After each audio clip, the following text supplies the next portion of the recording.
Assalamualaikum warahmatullahi wabarakatuh. Perkenalkan, nama saya Faridah Hanum, NIM 17087016. Sebelumnya saya ucapkan terima kasih kepada Bapak Irfan Ari Yustianto yang selaku dosen pengampu pada mata kuliah seminar yang telah memberikan saya kesempatan untuk menjelaskan tentang materi saya yang berjudul 5 elemen bagian pernyataan tentang permasalahan, dan seterusnya kepada teman-teman yang telah membagikan materi tersebut pada saya. Langsung saja kita mulai pada materi yang pertama, 5 elemen bagian pernyataan tentang permasalahan.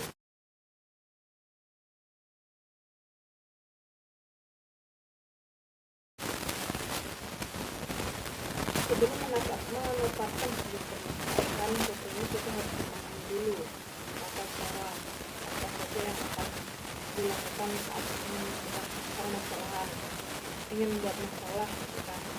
Jadi pernyataan tentang permasalahan memasukkan permasalahan yang sesungguhnya dengan beberapa aspek. Kemudian ada pun aspek-aspek tersebut, yang mana yang pertama ada topik. Topik itu pembahasan untuk si audiens tertarik pada permasalahan penelitian kita tersebut. Kalimat pembuka bagian pernyataan tentang penelitian perlu mendorong pembaca untuk terus membaca, untuk mengidentifikasi, membangkitkan ketertarikan pada penelitian kita tadi, dan memberikan sebuah acuan awal untuk memahami topik penelitian secara keseluruhan.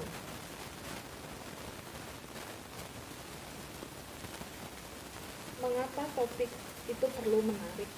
Karena supaya pembaca itu terus mendorong niatnya untuk meneruskan yang dia baca gitu. Secara perlahan-lahan, di awalnya sudah tertarik, pastinya nanti seterusnya dia penasaran gimana sih kelanjutan dari penelitian kita tadi, apakah sesuai tidak. Jadi topik itu benar-benar harus menarik. Topik itu bisa bersifat pendidikan. Jadi topik pendidikan itu merupakan subjek yang ingin diteliti gitu dalam penelitian dan menciptakan ketertarikan, benar-benar ketertarikan pada si pembaca. Jadi misalnya gini, seumpamanya kita ingin mengambil topik dari mana gitu kan. Contohnya topiknya itu tentang keistimewaan berolahraga fitness. Ini hanya misal. Jadi, tapi topik itu sudah pernah diambil oleh orang, sudah pernah diteliti oleh orang. Jadi tuh si pembaca tadi, karena dia sudah pernah membaca tentang itu tadi, ya dia udah nggak ada ketertarikannya, malah dia menganggap kita itu sebagai plagiat. Jadi buatlah topik semaksimal mungkin, semenarik mungkin agar pembaca mau membaca dari halaman pertama sampai akhir penelitian. Selanjutnya ada permasalahan penelitian. Gimana sih? Nah, jadi disinilah inti dari 5 elemen bagian tadi. Setelah meyakinkan topik yang akan kita bahas, langsung kita masuk ke permasalahan penelitian. Persempit topiknya, maksud persempit itu tuh dalami, kita ambil yang paling mendalamnya, mana permasalahan penelitian yang perlu kita teliti, isu-isu masalah yang perlu kita benar-benar teliti agar lebih spesifik. Jadi tuh dari topik kita bisa mengangkat sebuah permasalahan itu tadi. Kemudian apa saja tipe permasalahan penelitian itu yang harus kita teliti. kadang permasalahan penelitian berasal dari isu atau masalah yang kita temukan dalam dunia dan dalam dunia olahraga kita, di ranah pendidikan seperti ya sekolah atau di kampus, jadi mana-mana pun pasti ada isu-isu masalah mengenai tentang olahraga.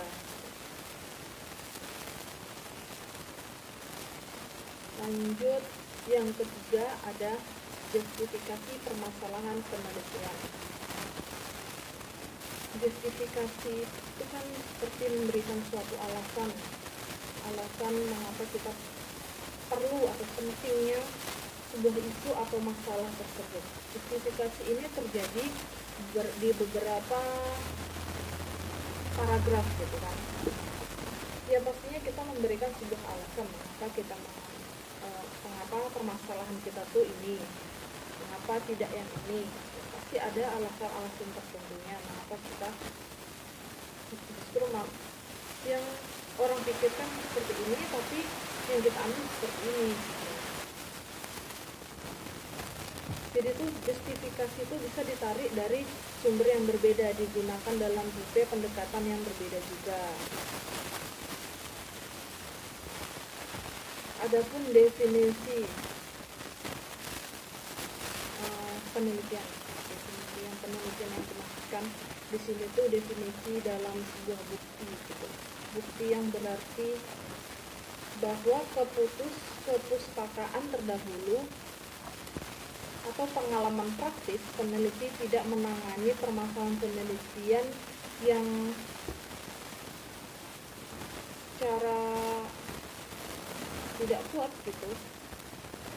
Misalnya definisi dalam penelitian mungkin memunculkan kebutuhan untuk memperluas penelitian, mengeksplorasi topik, mengangkat suara kaum, atau menambahkan praktik-praktik lapangan. Definisi dalam praktik berarti bahwa pendidik belum mengidentifikasi solusi yang baik untuk sekolah dan ranah pendidikannya.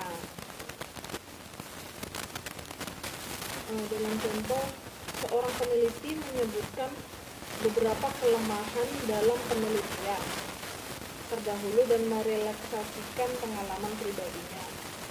Penelitian itu tidak menangani perbedaan budaya anak-anak prasekolah. Penelitian terdahulu juga tidak mempertimbangkan banyak faktor yang menjelaskan instruksi guru dengan dari pengamatan yang di prasekolah ada kebutuhan lebih jauh untuk lebih memahami bagaimana guru itu berinteraksi dengan anak-anak prasekolah dari berbagai macam budaya pun yang berbeda. Kemudian yang terakhir ada audiensi. Audiensi ini di bagian pernyataan tentang permasalahan. Audiensi dalam pernyataan tentang permasalahan ini perlu diidentifikasi. Karena apa? Dia itu terdiri dari individu dan kelompok yang akan membaca dan secara potensial mendapatkan manfaat dari informasi yang disediakan dari penelitian kita gitu. Jadi setiap individu atau kelompok bisa memanfaatkan atau bisa memberi manfaat gitu pada si pembaca dari penelitian kita tadi. Para audiensi akan bervariasi tergantung pada sifat penelitian kita. Bervariasinya maksudnya gini, ada yang mau menerima, ada yang tidak. Pastinya penelitian yang kita lakukan itu banyak kritik dan sarannya pasti. Sebagai contoh pun ada beberapa akhir-akhir ini bagian pendahuluan berkomentar tentang pentingnya penelitian itu bagi administrator sekolah. Banyak sekali audiensi itu salah mengartikan. Jadi itulah bagian-bagian pernyataan tentang permasalahan. itu kan ada mencakup 5 hal. Yang pertama itu ada topik, kemudian permasalahan penelitian, justifikasi permasalahan penelitian, definisi penelitian, dan audiensi. Jadi itulah urutan-urutannya mengapa pernyataan tentang permasalahan itu harus tepat. Yang pastinya kita yang akan meneliti harus tahu langkah-langkah awal apa yang akan kita lakukan untuk melakukan sebuah penelitian. Jadi itu hanya itu saja yang dapat saya sampaikan. Lebih dan kurangnya saya mohon maaf. Saya akhiri. Wassalamualaikum warahmatullahi wabarakatuh.